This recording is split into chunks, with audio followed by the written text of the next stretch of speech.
Remnants of a Forgotten Past by Alban 55, Chapter 11, Permian. The Kingdom of Atlas was by far the most technically advanced of the Force, something that gave them a tremendous advantage and something they never stopped lording over the rest of the kingdoms.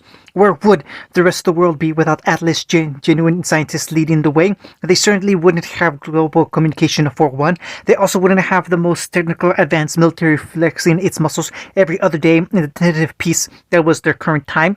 Among those great scientists, Dr. Nero Stormboli was the second greatest mind in the kingdom, but to himself he was number one. That was that hack of Palladina always got the credit as the greatest scientist in the nation. But for what? The Kingdom of Atlas was enamored with its military technology, and that was the only reason Palladina was as beloved as he was. He could admit that man's expertise in robotics was second to none. He had engineered half of Atlas' current military technology on his own. He was the reason the military was stocked with androids, and that was more than Stormboli could say for himself. But more often than not, he was a specialist, lacking the clout with other fields that Stormboli had. Now, Stormboli's heart was taken by biology, but he was truly a Renaissance man whose mind could flourish in all manner of study. He could never stand being in Palladina's presence for more than 5 minutes. His constant moralization and whack job ideas thank for that. The fool even had an idea for a robot that Stormboli found crazy. Not just any robot, a robot shaped like a little girl. That wasn't even the craziest part. He wanted to give it full anatomy and its own soul, implanted aura into a machine, and of course it wouldn't be complete without its own weapon systems. In a completely autonomous robot, Stormboli didn't know how anyone stood him, and for the most part, people respected him without paying much mind to his harebrained schemes. Watts was the only one who entertained the ideas, though Stormboli swore that he was the only academic who could find value in just about anything. Thankfully, Stormboli and Palladina only had to interact at conventions and when the council called 2 or more of the top scientists together, but it was still a pain to hear his name constantly in the news. If there was a big discovery, though, they would both know about it at the same time. Currently, Stormboli was sitting in his study, stoking the fire when he got the call. The scroll began ringing from its place on the table next to his armchair. It wasn't an unusual occurrence. He was a busy man with a lot of contacts. The man put down the stoker and smoothed out his sleek black hair, proud of himself for the fact that he had eliminated all traces of gray this morning. He really had to thank the cosmetic scientists at the University of Mantle. Their experiment to produce the most state-of-the-art non-gray shampoo was a rousing success. He picked up the scroll off the desk and hit the green button near the bottom corner while noting that the call was not from the university. Rather, it was from the Elysian Capitol building. He put the scroll to his ear and waited through the sounds of static for the person on the other side to speak up. "Hello, is this Dr. Stormboli?" a young, meek voice asked out. "One of the interns," Stormboli thought lazily. "Yeah, this is Nero Stormboli speaking," he answered, putting on a tone that was neither too clipped or too impolite. The college was always seemed to call him in for things, some more worth his time than others. Calls from the government were rarer, but not unheard of. It was a gamble to see if it was anything worthwhile, but not one worth getting angry over until he found out the reasons. Honestly, though, more often than not, government calls only ended in hassle. "Oh yes, sir. Sir, your presence has been requested," the intern on the other line said enthusiastically. That wasn't a shocker, and Stormboli rolled his eyes. "I see. And where shall I be heading to today?" he said briskly. "I'm not at liberty to know this information. I was merely meant to inform you. I'll have to hang up in a moment, and then you'll be forwarded information on where you're going to your scroll."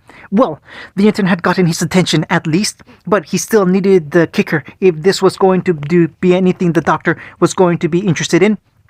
"I see," he said simply, and he made the intern's life a little easier by hanging up before the kid had a chance to. When he hit the red button canceling the call, he stared at the blank screen before a moment before characters from a text message appeared that Stormboli recognized immediately. "Area 61?"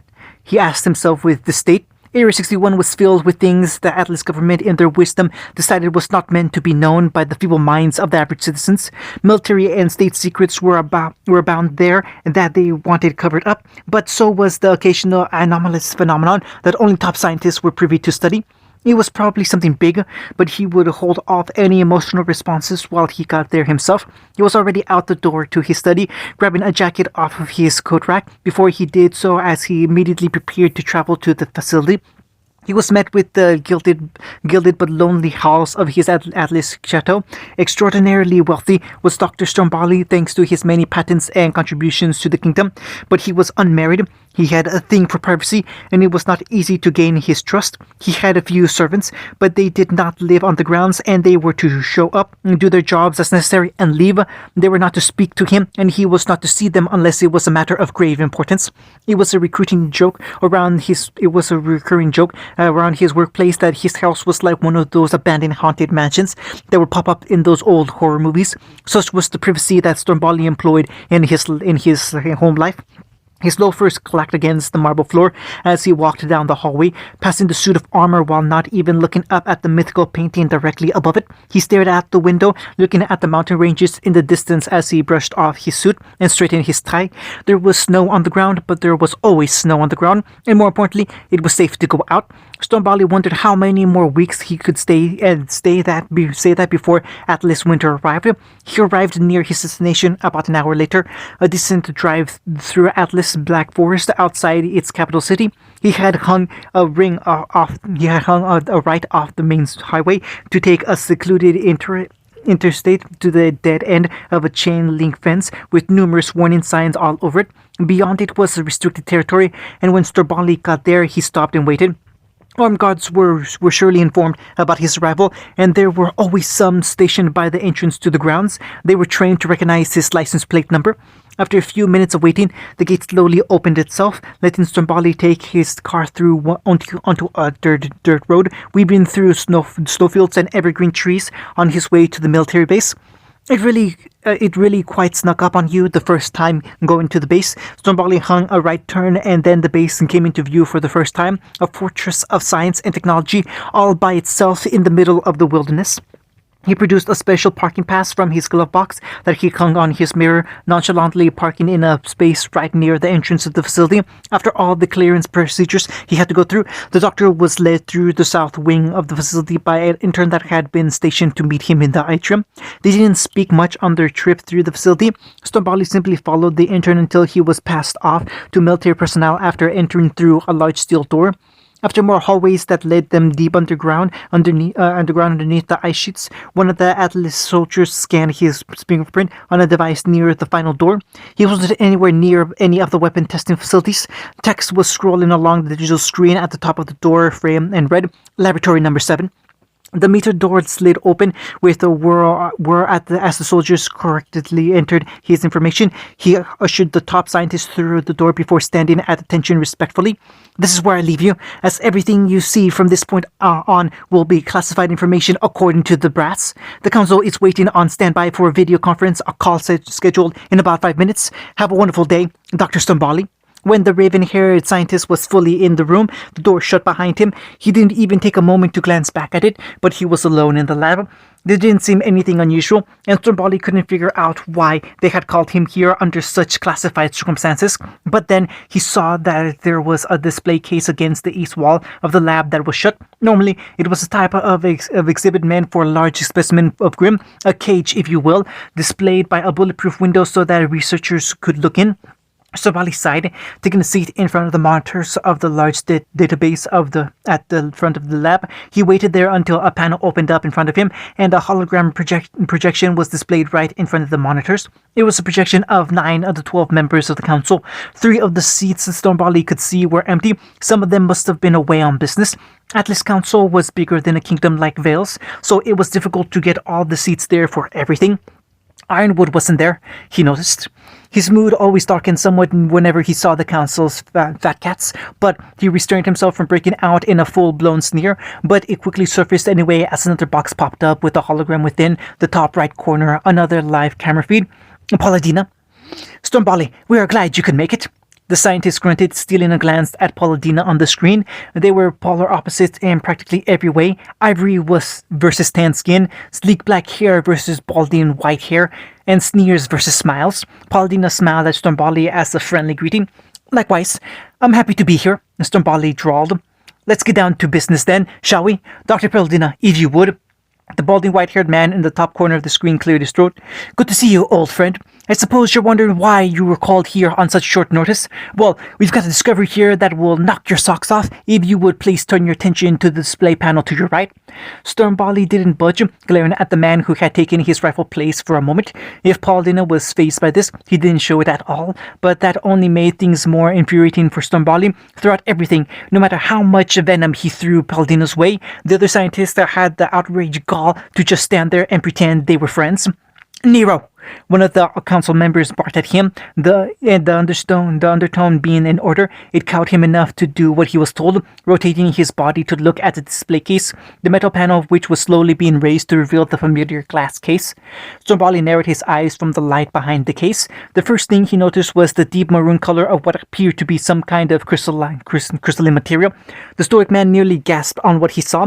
Perfectly preserved in the center of it like a fly in amber was the form of what appeared to be a man, perfectly contained as if he were still alive. My gods, what is this? We're calling this the most well-preserved mummy we've ever discovered, Paulina piped up. Quite the impressive discovery. For years we thought the Iceman of the Atlas Alps was the most well-preserved mummy we've had on records. Not so anymore. The material, if one could even call it a crystal, gave off a brilliant sheen underneath the light, and Stormbali was mesmerized by it and all that it entailed. If you can even call this a mummy, he looks like a fly in amber. And what is this material even? Crystal? I'm struggling to comprehend how a crystal could form around and perfectly preserve a human. The council was silent as the two scientists pontificated, but both of them could feel their presence in their background. That was our first question as well. This material is unlike anything we've ever seen before. There are no other known deposits of anything close to what this is anywhere in the world. It was also particularly isolated on the fossil, meaning that unlike many other types of fossils, the material wasn't found anywhere else besides on the specimen. In other words, it was like this particular agent was used to preserve the specimen and nothing else around it. There was no other instances of this crystal appearing adjacent to where the specimen was found. Stormbali's mind worked over many hypotheses about the specimen in the display case, each one more preposterous than the last. What he failed to understand was why the specimen was being regarded with the same care as a top military secret.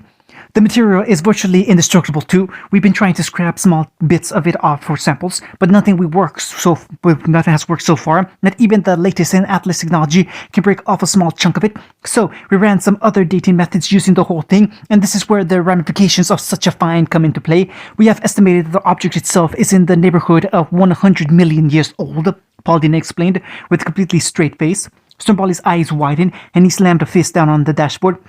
What? How is this possible? 100 million years old? We established the world remnant itself was barely older than that based on the geological timescale, and we certainly don't have any collateral date from the earliest epoch of the planet. Are you telling me that this is the oldest thing that the science has ever discovered?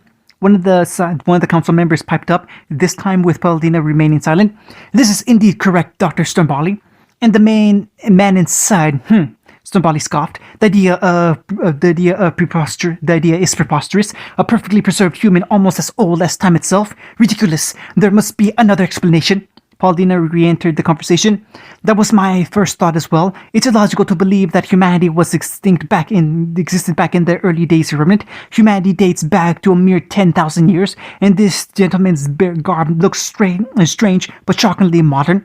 He's wearing sunglasses, for God's sake. It's illogical to assume he's even primitive man, let alone from an epoch where we know humanity to not have existed. A millions of years old man in a crystal. Ridiculous, but dismissing that possibility only leads to more questioning than answers.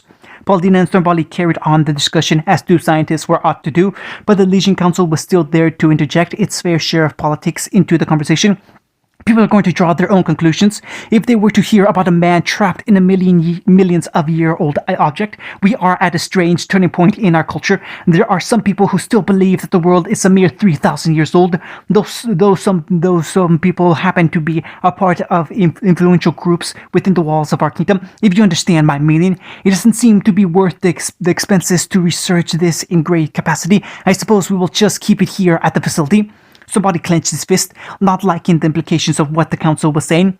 Surely you're not going to just leave this be, Stormbali shouted. A find like this, it deserves all the attention and research it can get. he shouted at the holograms on the screen. Sadly, Remnant's pathologic scene wasn't exactly the most prestigious and well-funded of the science. And although the Legion Council spared no expense for the science that could increase military and economic strength, others fell by the wayside as the government failed to take an interest and would instead sweep things under the rug by cutting funding. What would you suggest we do? This is a lot bigger than just science, Stormbali. The things Stormbali had to put up with. It's not like you people can't just cover it up like you always do. Keep it from the populace if you must, but do not let this go unattended to. This is an extraordinary find for several science fields. Do not discontinue research into this fascinating find. I will personally fund the research myself if you don't want to foot the bill. All I ask is full use of the facilities. The council members looked at each other, but Stormbali glared back at them, determined. Very well, we will turn over this matter to you as long as results of your research remain classified information and the object is not removed from the facility. You may work on this research as an independent project separate from the Atlas government with permission to use the labs at Area 61. Stormbali gave a satisfied grunt. For what it's worth, we thought you as one of the leading scientists in the kingdom should at least know about such a find. That's why we called you here. But to think you would take such a vested interest in this is not something as we would have expected, one of the council members said. Science is always something I have vested interested in. Indeed, that's all we have for now. We have our own matters to attend to while most of us are gathered here, so we'll cut the feed here. Dr. Paladina, Dr. Stormbali. Stormbali watched the call end, turning back to the display case with a scowl. Those old fossils were fools after nearly prohibiting the extensive study of such a find. It was because of his money and research into this would get anywhere. Paranoid clowns, only worried about their seats. They believed that announcing and endorsing such a find to the world would cost them the support of the religious populace of Atlas. He turned back to the display case. Now, how to start with you? The day was about done, and Crow Bronwyn was hunched over his desk like a log. He was too damn hungover to lecture today. Funny, it seemed like that was the case half the time, so as usual he just passed out some worksheets for the kids. Wasn't like they were getting much knowledge on becoming a huntsman by sitting in a classroom, but school rules were school rules. The Bronwyn grabbed a water bottle sitting in the middle of his desk clutter, and downing half of it in an instant in an attempt to clear up his hangover. The chair creaked as he pushed it back, climbing to his feet while his bleary vision began to clear.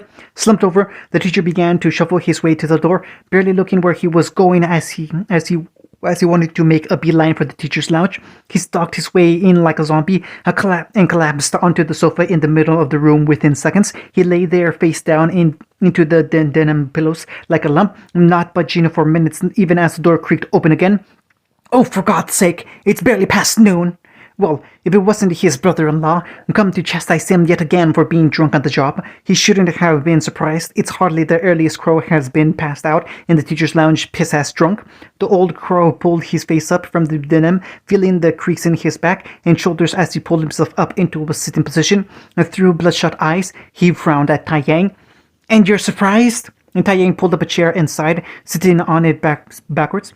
On the day you're supposed to chat with Ospen and the gang, yes, I am, he said. Crow snorted, blowing off his brother-in-law, as if showing up drunk in front of his boss was an everyday occurrence. What the hell do you want? Hell if I know. You're the one that's part of that group. I'm not privy to whatever they tell you beyond the little bits and pieces that you end up telling me. Crow sat up on the sofa. Yeah, I guess you're right. Probably the latest thing Ironwood's paranoid about that he wants to discuss. They can't just want to talk so I can give my nothing report. Shouldn't be anything important. Anyway, did I tell you about what happened to me the other day when I was out in the desert? Tai Yang crossed his arms across his chest, across his lap. No, what? Something happened in the desert? I thought it was just business as usual. Surely you wouldn't be eager to tell me about something as routine as slaying some Grim? Crow waved a hand back and forth in front of his midsection. No, nothing like that. It was something really interesting that I hadn't expected to happen while I was out there. So, I'm staying at that inn, right? He begins. Tai Yang scoffed. Probably more like drinking at the inn. Whatever. Anyway, this scrawny little red-haired kid comes in. Can't be any more than 13. I take the piss out of him for a little bit, and we end up fighting in the street. Tai Yang snorted. You're out fighting little kids in the street now, Crow. Hey, if this kid was just some regular old kid, I wouldn't have bugged him. But this is a weird kid. He's got his weirdo semblance or something, whatever the hell it is. He uses sand that he keeps in a gourd and blocks attacks with shield of sand that surrounds his entire body.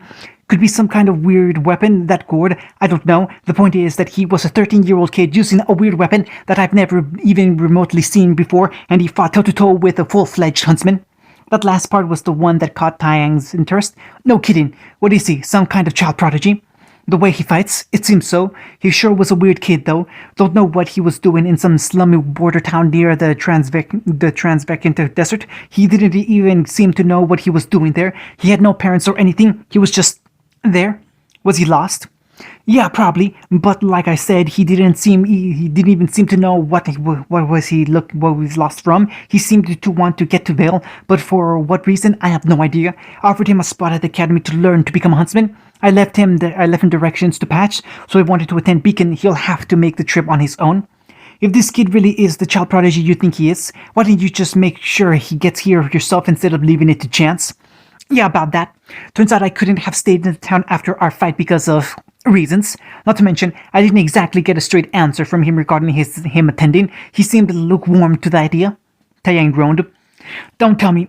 Your fight caused some level of damage in the places you were staying and you had to fly away? See, and this is why public opinion of huntsmen has been dropping in recent years. Crow opened his mouth to fire back, but was cut off by a rumbling in his pocket. He fished around for a moment and pulled out his mid-sized scroll. Guess that's my cue, he said. Taeyang gave a look of understanding, knowing that he wants privacy to the conversation that Crow had as part of the secret organization. Crow refrained from answering the video call, darting out of the teacher's lounge in a hurry and making his way back to his office. He locked the door behind him and cleared some stuff off of his desk. Before placing the scroll down and accepting the video call, he slumped himself over his desk and pulled out another flask of booze from within a drawer. About time. That was the annoyed voice of one Glinda Goodwitch, who could clearly tell the inebriated state of Crow on one half of the video chat. Ironwood was on the other screen of Osmond's scroll, clearly situated alone in his office at Atlas Academy. Crow also was situated at some kind of desk, probably in his own office at Signal Academy, but unlike the prim and proper Ironwood, Crow was slumped over his disaster area of a desk, face down in some paper while he made irritated groaning noises. Osmond came into the feed for the first time alongside Glinda as he took a drink from his signature coffee mug, not sharing his deputy's reaction save for the slight exasperated behind his eyes for the drunken member of their brotherhood. I'm sorry, James. We'll let you take the floor after Crow gives his report. He knew that we were convening at this date to give our most recent reports. Yeah, so I ain't done shit to do with our mission for the past month. Crow shouted, limply raising his flask while pulling his head up from his war zone of desk. Between all the members of Team Stark, and Crow was the only one still firmly entranced in whatever Osmond had planned. He hated sharing similarities with his sister, but even he couldn't give his all into their grand mission at all the time. Glinda almost sneered at the near braggadocious way he said that, as if his slacking was something to be proud of. Even Osmond looked relatively dumbfounded as he sighed and folded his hands. Crow thought about informing Osmond of the mysterious kid he had met out in the desert, but decided against it. He would probably do that another time in a conversation where the topic was more relevant, like when they weren't discussing things for their side operation. Anyway, unlike Crow, I have been informed that James has relevant information that he would like to share with all of us. Osmond continued, giving Ironwood the floor. Ironwood put his hands down on his own desk. Thank you, Osmond. Now, unfortunately, I have no new information regarding the Queen. Salem has been inactive as of late. Something you would know is her usual state. We don't know where she is or what she's planning beyond what we've already figured out. In brighter news, all 4 of the maidens are safe as we speak. We know by now that Salem is not aware of any of their locations. Crow failed to see how that was bright news. It should have been expected. It was a miracle that the maidens had gone on as unscathed as they have over the generations, while the type of people who coveted their power. Get with it, Jimmy. The maidens are safe, blah, blah, blah. What was this unrelated thing you wanted to waste all of our time about? Crow shot, unscrewing his flask and taking a swig from it. That was the moment when Ironwood would usually lob some half-hearted threat in his direction, but when it didn't happen, Crow was about to see how troubled he truly was. Instead, Ironwood ignored the remark and continued on. Anyway, I feel this is something that you all should know, and may pass on to the headmasters of Haven and Shade as well. It's concerning a little incident that happened in our kingdom not too long ago. Are you aware of the volcanic eruption that occurred in our kingdom a few weeks ago? Crow had heard about that. It was all over the news. The largest volcanic eruption Atlas had ever seen, wiping out a couple towns in the area of the lava flow. Natural disaster. What could you do? That wasn't a volcano. There are no active volcanoes anywhere near the region that was hit. The story that was all over the news was merely a cover-up to prevent the populace from learning that a singular man was responsible for that. The man in question appeared to be able to conjure up lava equivalent to the power from a volcanic eruption, according to several eyewitnesses' accounts from civilians and soldiers who arrived on the scene to apprehend him. Osprey and Glinda listened with respectful attention, not stopping to interrupt or for any questions. Even Crow had his interest relatively piqued. It was one of the most mysterious events our kingdom has ever seen. It seemed more akin to a maiden's power than any semblance that this man might have. A very strange power, almost like magic. Osprey twirled around in his wheelchair. Maiden powers. How troubling, but there is no conceivable way that maiden powers would be passed on to someone who is not a young woman. As of right now, we should assume it is something else. What that something else is remains a mystery. I thought it necessary to inform you, Oz. This man's power is great, a little too great for one human to wield. It would be one thing if this was a group of marauders or even a trained huntsman gone rogue, but power like this is going to attract some characters. There's also a matter of the fact that he's still at large. You're saying that this man is going to eventually attract the attention of our enemy if he isn't involved with them already? Osmond said, the thought that was on Ironwood's mind, and though they had no evidence of it, it was a sound theory and had a decent chance of happening sometime in the future. Osmond had experienced his fair share of oddities in his time. One could easily say he was an oddity if they knew his story, not if he knew his true nature. Remnant was filled with myths and legends, some of which were truer than the general populace gave them credit. Oddities, things that are anomalies to the world of Remnant, that is, always had a way of connecting themselves with either Salem or Osmond himself. If there was something abnormal that Osmond didn't know about, Salem likely would. What if Ironwood had discovered was worth reporting, but until they got more information, it was one in the long list of oddities that would be put aside for a rainy day. Indeed, I would like to have my army personally investigate this matter, considering the man also appeared and attacked my own nation. Regardless of whether or not he is allied with our enemy, he cannot be allowed to roam free. I see no reason not to. While it's troubling to see such power unrestrained in our world, the best I can do is turn things over to you in the hopes that the matter is resolved quickly. In the meantime, we should be pouring more efforts into finding intel on our current enemy. Unless we know for sure that this new oddity is connected with them, then we shall put him in the back of our minds for now. Crow was uncharacteristically silent during the entire explanation, but while Osmond and Ironwood were discussing things, he was thinking about things. The volcano in Atlas was something new, but from the way Ironwood was explaining, it made him think back to the boy he had met in the desert. He too seemed to have a mysterious control over some part of the natural environment. Were they related in any way? Crow couldn't determine that, and because of that, he stayed silent. I remember that symbol now, one of the faunists proclaimed. The circus was worrying itself sick into not running into this bandit group. They've been attacking numerous villages recently at a far greater rate than any other bandit group. 6 villages wiped off the map in the last month. I've been hearing about this too. 3 days piped up. They say that the tribe led by Raven Bronwyn has taken in someone new, an ace in the hole, if you will. The large bandit even seemed fazed that there were roughly 50 identical blonde kids dotting the town square, but of course, there was no reason for the bandit to be surprised by such a thing. "Kakebunji no jutsu," he said in a deep voice, his veil rustling in the wind. The faunists all tilted their heads in confusion, but Naruto froze and stared back at the bandit with intense eyes.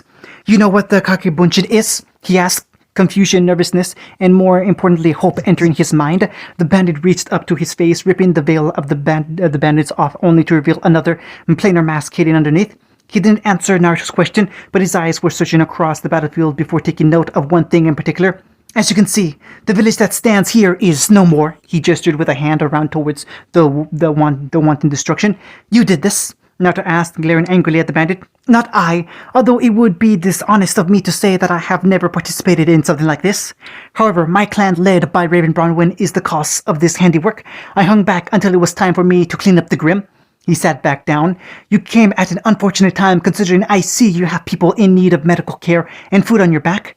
You won't find any of that here anymore. Therefore, it took only a moment. Naruto saw them, but only because he was well trained enough to be able to see them. The hand seals moved lightning quick, well beyond the speed of anyone but an elite ninja. And then, all of a sudden, 50 Fawnes had their emaciated flesh melted off of their bones and burned away. There were no screams of agony when this happened. One moment they were there, and the next they were nothing but bones. Naruto yelped, as did his clones. Arslan screamed in horror, and Fides merely stood there in shock. All the remains clattered to the ground as the clones went slack at nearly the same time and let the bones drop from their back in a heap. The many Narutos murmured and yelled at each other incoherently, while the real Naruto felt white-hot rage fry his brains. He moved to confront and attack the bandit, but Fides beat him to the punch, so blinded by her rage that she rushed in to attack the man in close range despite only using a ranged weapon. She pulled her bow apart and into her dual pistols, firing twin blasts of different kinds of dust at the man, who avoided them deftly by weaving across the pellets. The mountain of a man fist knocked Fides as if she were flying, and she rocketed across the ruined village square before crashing into a wall where only her aura prevented her from being killed. To her credit, she rose at the pile of rubble almost immediately, throwing it all around her as she gave a roar of impotent rage. Naruto snapped out of his stupor, glaring over at Arslan, who was standing off the side, petrified. Get away from him, Arslan! Run and take cover anywhere you can! The words seemed to jolt Arslan into action, the nauseous-looking expression fading from her face as she began to run in the opposite direction. Naruto kept stealing glances at her as the adrenaline pumped through her body and carrying her to speeds unexpected, but it was clear that the bandit would have killed her at any given time. Come to think of it, Arslan, Fides, and himself were all still alive. He had burned those Fawnes away with a jutsu in damn near an instant. Why wasn't he doing the same to them? The thought that he could was making his skin crawl, but anger and frustration was stomping that feeling down. His clones seemed to feel the same way, as they finally seemed to settle on a singular thought and attack the man head on. When they approached, though, they could practically feel the sweat burst from their pores over the increased temperature in the air. It was coming from some kind of furnace on the bandit's back. It only took one ultra-fast punch to dismantle half of his clones. His right arm had been practically glowed with chakra as he did so. The swing was so fast even Naruto could hardly comprehend it as his clones burst into smoke, one after one, from the man's impressive display of taijutsu. He used chakra and had a hand-to-hand style that Naruto easily recognized as taijutsu. That was all the proof Naruto needed, and he thought he was the only one here. What a shame that he had to outright kill nearly everyone under his charge. And when he was close enough to engage the shinobi-turned-bandit himself, a fire arrow went between them and forced both of them to dodge. For this clearly wouldn't keep her nose out of it, and the bandit looked over at her with something resembling annoyance. There is no reason for me to fight you, but I have to get rid of a distraction so we may talk in earnest. And there they were again, those same hand seals he used, and in the split second that Naruto saw them, his body tensed up completely. Before he barely saw him turn his head towards Fides. He didn't like Fides, but even he couldn't bear to watch her being burnt up from the inside out in the way she was. All this at the same time, there was nothing he could really do to stop it, as the flesh was melted off of her bones, in the same way as the emaciated slaves were, like they did. Her skeleton collapsed onto the ground in a heap of bones as her bow clattered off to the side once it fell from her grasp. Fides! Came the high-pitched scream of Arslan as Naruto clenched his fist. The man in front of him didn't look apologetic at all, as he just stood there calmly while taking another life. Arslan, get out of here. It's not safe here. It's me he wants. Anything that is a distraction is gonna die, just like everything else. He roared at her. Fides' death had halted her in place as she stood rooted there with tears welling up in her eyes. When she just stood there, Naruto screamed at her. Do it! He roared at her, and that was enough to get the waterworks flowing completely as she took off in the opposite direction, bawling her eyes out. When he was certain that she would be safe, Naruto turned back to the bandit, who hadn't moved in the meantime. There! No more distractions. You've killed everyone who would be anyway, so let's talk. Naruto roared in anger, and although he didn't want to admit it to such a callous killer, maybe talking to him would shed some light. He tried to keep cool in the face of so much death, but this was the most death he had ever seen in his life, including his short time as a shinobi. Very well. I sensed your presence in the vicinity when you approached, and just had to stay behind in order to meet you. I imagine I arrived in Remnant the same way you did, though it was some months ago. You are the second of our kind I have run into since my arrival, which would be rare enough. I do not know how long you have been awake. It would have been a week ago I woke up in this place. I see you're confused, but allow me to clear that confusion by introducing myself. You may call me Han, but you may also call me the jinchuriki of the Gobai, he said. Naruto almost jumped out of his skin. About 6 months ago, he would have tilted his head in confusion as to what Han was talking about, but early in his training trip, Erosenin had educated him on the nature of what the QB actually was, and the other beasts that existed out there, along with his classification as Jinchuriki and why Akatsuki wanted him so badly. Have you gotten in contact with your beast yet? I suppose not. You look too confused for one who does not know the situation at hand. Naruto mulled it over. How had this man known about his secret? No matter. You're better off hearing it from it rather than me. I don't know which one you hold and how good of a relationship you two had, but it will tell you in due time. Naruto was still wondering how it was that the man knew about his secret, but being a fellow Jinchuriki would probably go a long way in explaining away that. Or there was a more uncomfortable possibility, but before he went any further, he wanted to get one thing off his mind. Why? Why the hell did you do that? Naruto accused, knowing damn well Han knew what he was talking about. To his credit, Han didn't even miss a beat when he began explaining it. You'd be surprised at what this world does to you. This rat's nest, it really is no better than our old one. We've lived our entire lives under the thumb of some humans who wanted our power. Why should we let this new one do the same? Humans, Faunus, it doesn't matter. They can't control us. We're not even obligated to let them live. But those Faunus in particular, I was doing a favor. Starving in disease, they needed to be put out of their misery. Naruto listened, his discomfort not really lessening. He especially took note of how Han seemed to refer to humans from the outside looking in, like he wasn't one of them. Well, ever since he discovered he was carrying the QB, it wasn't like he hadn't thought about it. You come here with the express purpose of helping people. I know not what village you come from, considering you are not wearing your Hittite, but it strikes me as Konoha, self-righteous and self-aggrandizing posturous, obsessed with doing the right thing, protecting those you care about, and not always seeing the bigger picture or things ahead. From the look on your face, you're probably torn up about this. Don't be. Judging from the state those Faunus were in, they were already dead. This town did not have the medical supplies or the good stock to be able to handle them. They were barely getting by on their own. Han realized what he was making Naruto think and stared at him intently and giving him the space and time to do so. If there was no hope, then that meant the Clover Troop was the only place within reasonable distance to be able to support those Faunus, even in their own fucked up version of care. Taking them out of the environment was basically a death sentence. Naruto felt a knot in his stomach after processing that information, and Clapper had offhandedly mentioned it, and there was this guy, and here was this guy confirming it. Sure, he had been the one who killed them, and it still made Naruto want to run him through, but in all his rage, he felt doubt. It was the first time trying to help someone had backfired so spectacularly. What? Naruto croaked out. It was all he could say, getting overwhelmed by all the information that was coming his way. If you want to pursue getting home, I would suggest heading to the Kingdom of Mistral. If you've been here for a few weeks, you should know that is by now. You are clearly traveling somewhere with a destination in mind, and know that you are not alone. Talk to your Bichu for more information regarding that. But there is another in Mistral who has more faith than I do regarding our chances to get home. It's the best chance we have. But until they make progress, I will not involve myself in those affairs, he said cryptically, and with that, Han prepared to leave, leaving Naruto numb and in a daze. Oh, and one more thing, Han said, turning back to Naruto one last time to witness the boy with his mouth hanging open.